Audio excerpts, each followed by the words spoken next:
Have you ever wondered why God was so determined to drive out the Canaanites from the land he promised to Israel? Why did God order such a total destruction? Why not just convert them or coexist?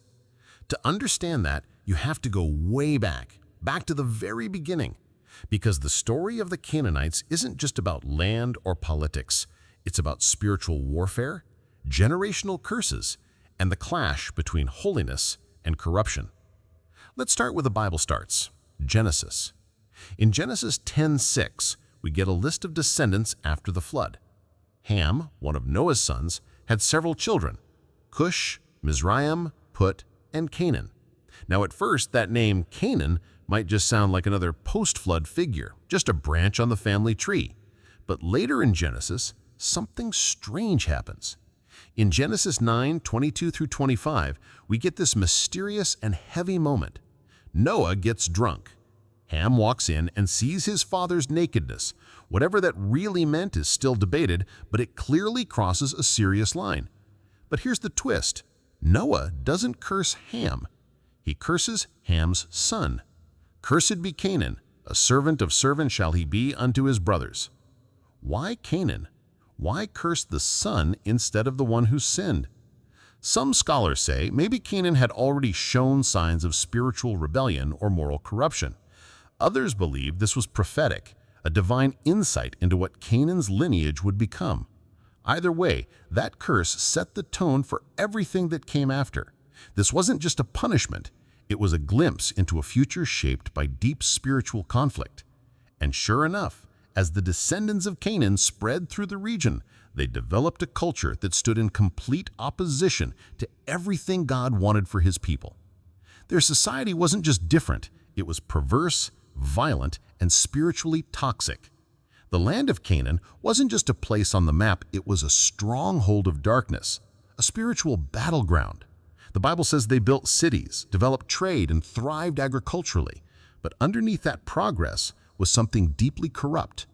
Canaanite religion wasn't like a different flavor of worship, it was an inversion of divine truth.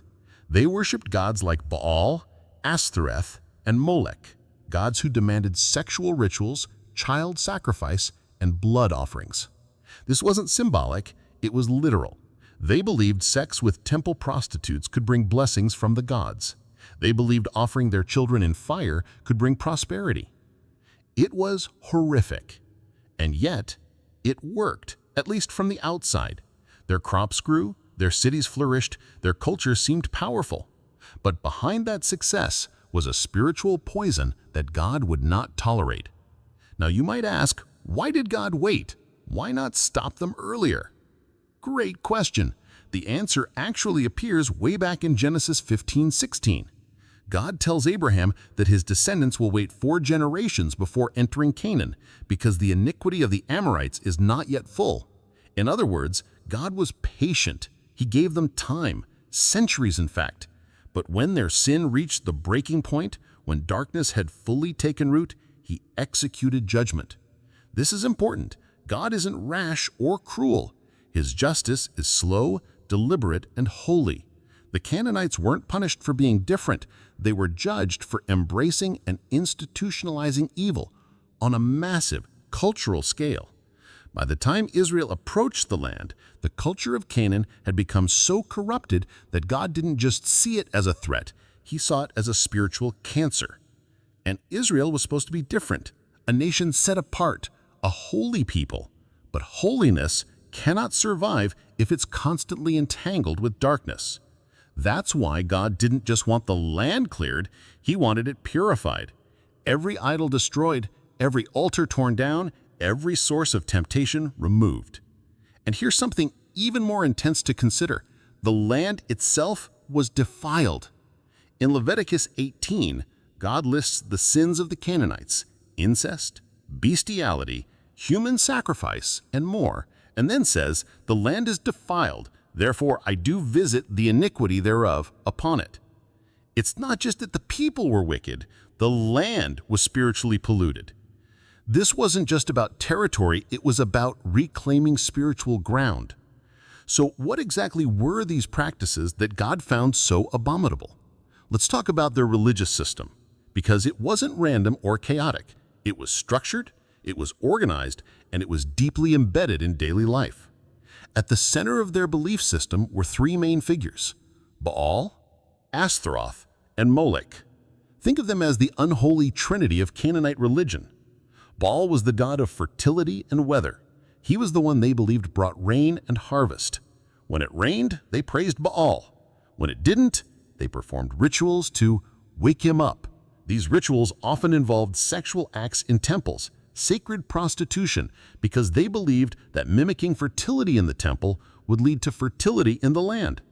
His female counterpart, Ashtoreth, also known as Ishtar or Astarte, was the goddess of sex, war, and love. Her worship was even more sensual and disturbing. She was depicted with exaggerated sexual features. Her temples were filled with ritual orgies, sensual dances, and sacred prostitution. Her worship was a celebration of unrestrained pleasure, an intentional inversion of God's design for sexuality. And then there was Molech, the darkest of them all. Molech didn't want incense or worship songs. He wanted children, literal, living babies burned alive in sacrifice. Statues of Molech were crafted with outstretched arms over a fire, and children were placed on those arms while drums and flutes played to drown out the screams. This was institutionalized, public, celebrated. They believed by sacrificing their firstborns, they would win the favor of the gods. It was the ultimate act of spiritual depravity. And tragically, even Israel, God's chosen people, would later fall into these same practices. You can feel the weight of that, can't you?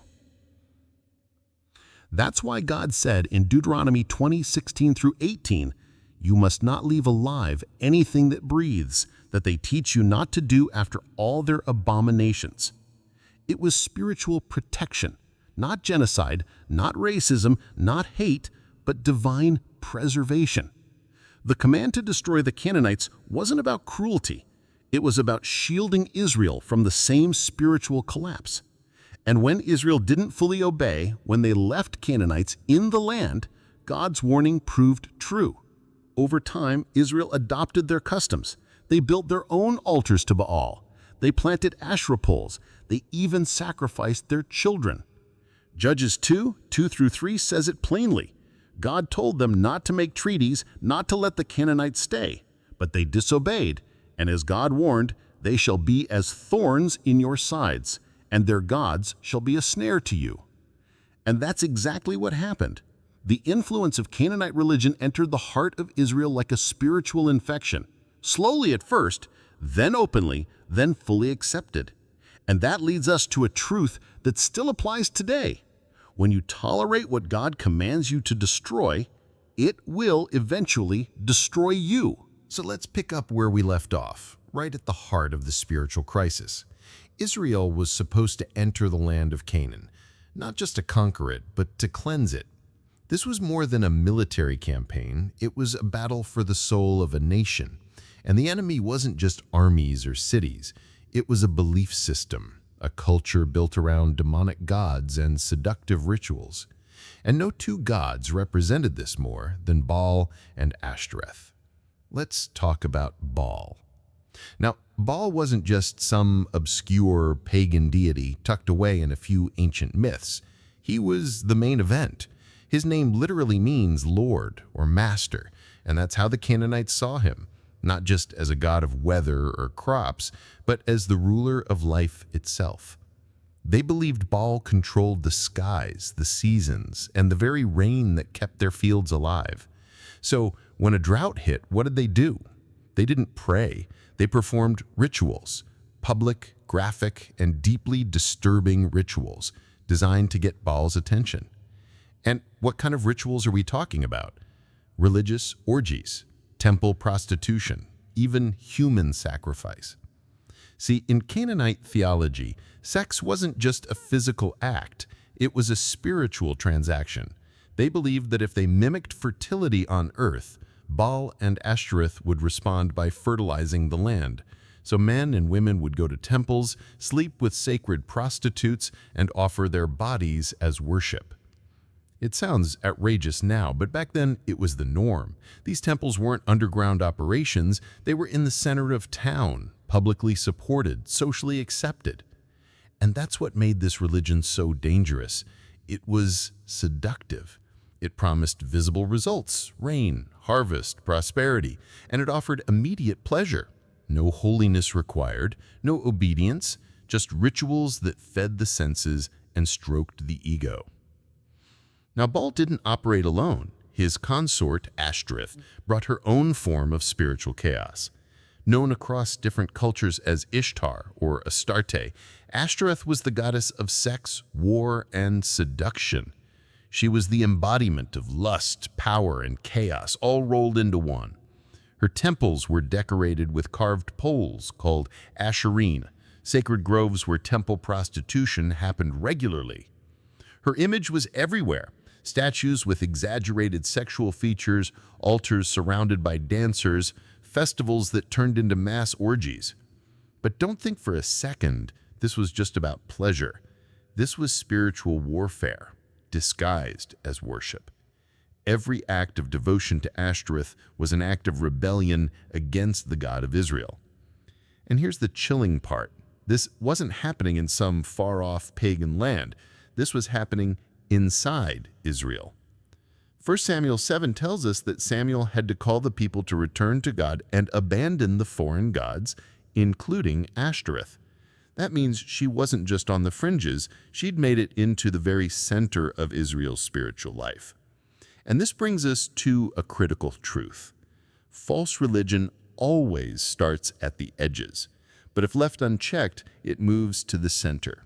It always begins as compromise and ends as replacement. And this wasn't just personal sin, it was systemic. These gods had priests, temples, public rituals, financial support, and even state endorsement.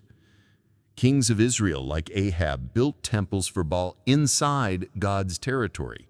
Queen Jezebel, a Canaanite herself, brought hundreds of Baal prophets into Israel's court.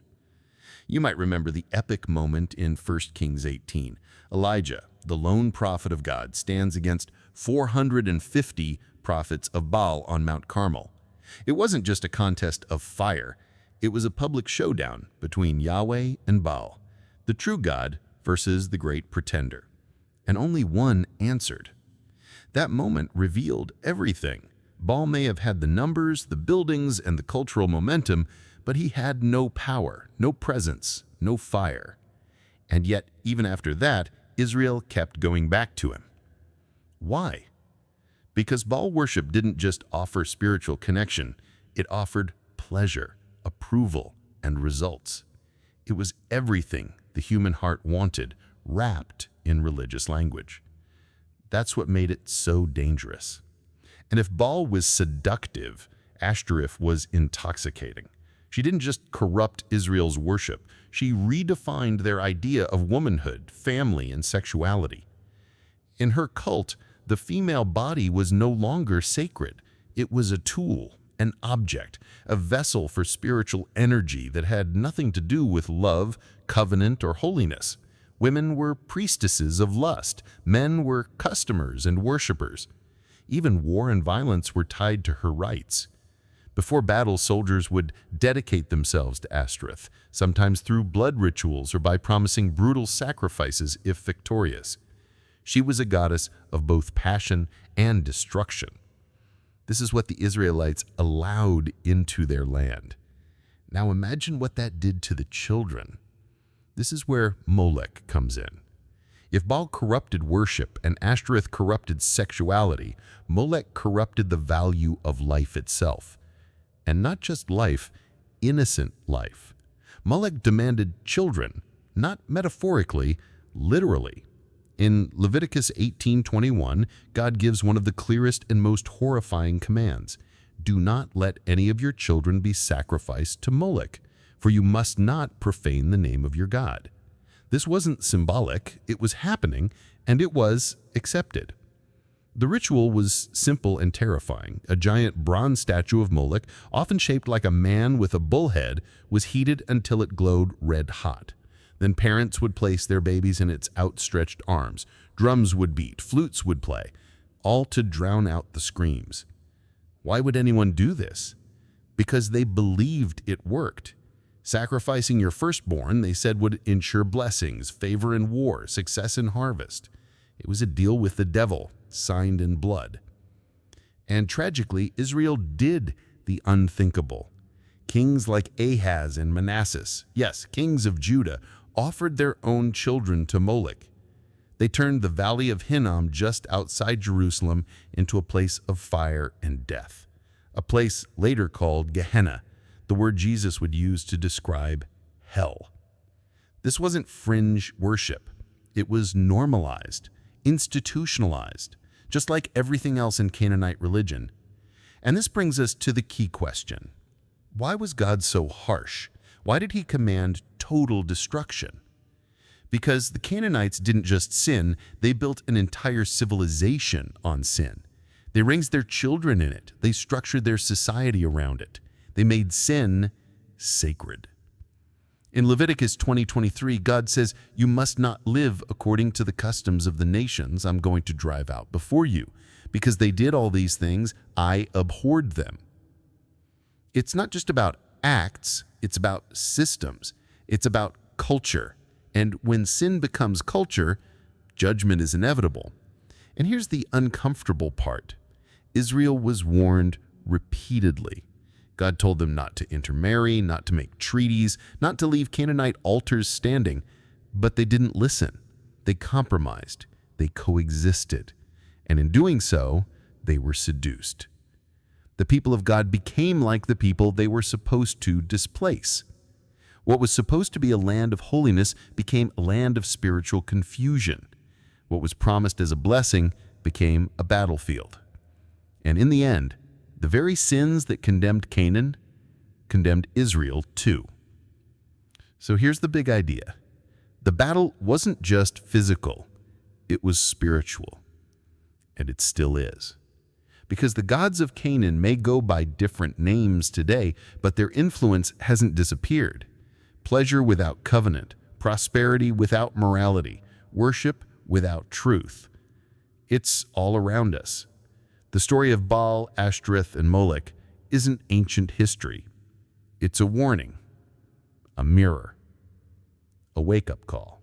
Now that we've seen just how deep the darkness of Canaanite religion ran, from sexual corruption to child sacrifice, the next question is the one that bothers many modern readers the most. Why did God command the total destruction of the Canaanites? Why such a sweeping judgment? The answer is sobering. It wasn't about race. It wasn't about land greed. It was about divine justice, about protecting the spiritual future of Israel. And above all, it was about holiness. In Deuteronomy 20:16-18, God gives one of the most difficult commands in all of Scripture. But in the cities of these peoples, which the Lord your God gives you as an inheritance, you shall save alive nothing that breathes, that they may not teach you to do according to all their abominations which they have done for their gods, and so you sin against the Lord your God. At first glance, it sounds brutal. But when you understand what was at stake, it becomes clear this wasn't a war of expansion. It was a war of purification. Let's be honest, this is not an easy part of the Bible to digest. But if you really zoom out and look at the full picture, something deeper emerges. This judgment wasn't impulsive. It wasn't sudden. It was the culmination of hundreds of years of divine patience. Back in Genesis 15:16, God told Abraham, the iniquity of the Amorites is not yet full. That means God was watching, waiting, holding back judgment while these cultures had chance after chance to turn. 4 generations passed, centuries of warning, and still the darkness grew deeper. The destruction wasn't just about what the Canaanites had done, it was about what they had become. Entire cultures built on rebellion, sensuality, and blood. Sin wasn't the exception, it was the system, the religion, the law. It was normalized, ritualized, celebrated. And God, as the righteous judge, had to act. But here's something most people miss. God judged Israel the same way. when Israel began adopting those same abominations, building altars to Baal, restoring Asherah poles, and even sacrificing their own children to Molech, God didn't look the other way. He sent prophet after prophet to warn them. He raised up voices like Elijah, Jeremiah, Hosea, and Ezekiel. He pleaded, he threatened, he waited, but Israel didn't listen. Eventually, judgment came. The northern kingdom of Israel was conquered by Assyria. The southern kingdom of Judah fell to Babylon, and the reason wasn't military weakness, it was spiritual corruption. God allowed his own people to fall because they had become what they were called to destroy. That's the heavy truth. Holiness is non-negotiable. God is merciful, but he is also just. He is patient, but he will not ignore systemic sin forever. And what led to Israel's downfall? Compromise. They didn't get there overnight. It started small. They let a few Canaanites stay. They tolerated a few altars. They made a few political alliances, and slowly Canaanite worship crept in. Judges 2:2-3 captures the moment when God confronts Israel. You shall make no covenant with the inhabitants of this land. You shall tear down their altars, but you have not obeyed my voice. Why have you done this? Therefore I also said, I will not drive them out before you, but they shall be thorns in your side, and their God shall be a snare to you. That's exactly what happened. The idols they failed to destroy became the idols they eventually bowed to. And that's the tragedy of Israel's story. A people set apart, called to purity and covenant, slowly gave themselves over to the very corruption they were warned against. And the price?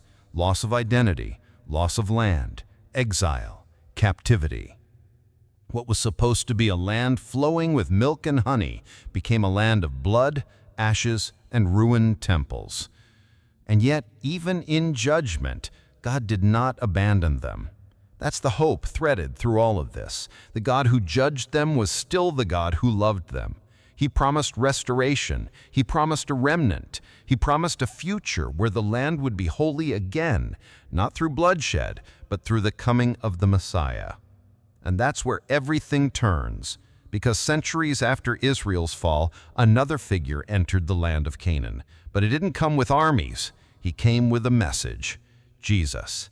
He walked through towns once ruled by Baal. He healed the sick in cities once dedicated to Ashtoreth. He cast out demons where Molech had once demanded sacrifice. And he brought a new kind of kingdom, a kingdom not built on destruction, but on redemption. Where the Canaanites offered children to false gods, Jesus offered himself for the world. Where their religion demanded blood for favor, Jesus shed his blood for forgiveness. Where their worship led to death, his worship brings life. The clash of kingdoms that started in Genesis found its fulfillment at the cross. The war between darkness and light didn't end with Joshua. It ended with Jesus, who overcame every false god, every curse, every stronghold. So what does this all mean for us today? It means the spiritual battle isn't over. The names may have changed, the rituals may look different, but the gods of pleasure, power, and self whisper still through our culture. Baal is still here, in the obsession with control and material success. Ashtoreth is still here, in the sexual confusion and moral compromise. Molech is still here, in every culture that devalues children, that sacrifices innocence for convenience. And the battlefield isn't just in history, it's in our hearts. That's why God's command still echoes: tear down the altars, destroy the idols, be holy as I am holy. Not to control us, but to protect us, to free us. Because God knows something we often forget. Idols always take more than they give. They promise pleasure, power, success, but they demand your peace, your purpose, your soul. Only one God gives life. Only one God heals. Only one God loves purely, fully, eternally. So the question isn't just historical, it's personal. Whom will you serve? That's the question that echoes from Mount Carmel to our living rooms, from ancient temples to modern screens, from the blood-stained altars of Canaan to the cross of Christ. Because in the end, it's not just about the Canaanites, it's about us. It's about choosing the God who calls us to holiness, or the gods who promise everything but deliver emptiness. The Bible is clear: light and darkness cannot coexist. Holiness and corruption cannot share the same altar. You can't worship God on Sunday and bow to Baal on Monday. You can't serve the living God while holding on to idols. God wanted the Canaanites removed, not out of cruelty, but out of love, to preserve His people, to protect their future, to keep the path clear for the Messiah to come. And today, He's still calling His people to tear down the altars, both public and private. So maybe it's time to ask, what idols have we tolerated? What Canaanite customs have we let into our homes, our relationships, our hearts? Because the battle didn't end in the Old Testament. It's still raging, not with swords and fire, but with choices, with truth, with surrender. And the good news? Jesus has already won. Now it's your turn to live in that victory, to choose holiness over compromise, to tear down the altars and walk in the light. If this message stirred something in you, don't keep it to yourself. Subscribe, hit that bell, and share this video with someone who needs to hear the truth. And if you want to help us create more content like this, consider supporting the channel through the links below. Until next time, stand firm, stay awake. And remember, the God of Israel still reigns.